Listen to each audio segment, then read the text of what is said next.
Защо етерично масло от лимон, а не лимон с утрешната ни чаша вода? Сокът от лимон плод съдържа лимонена киселина, която може да разяде зъбния емал с времето, особено ако се пие често на гладно. Етеричното масло от лимон се извлича от корите на лимона, чрез студено пресоване и не съдържа киселина, така че не уврежда зъбите, ако се използва правилно.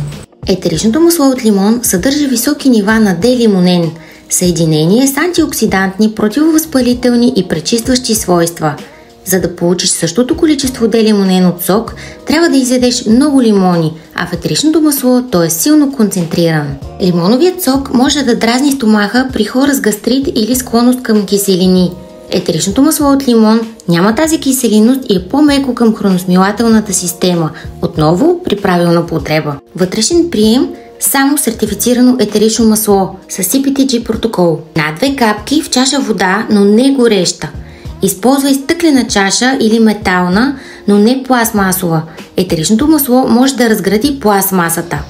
Аз бях Ирена Христова. Ако имате нужда от допълнителна информация или от това етерично масло, свържете се с мен.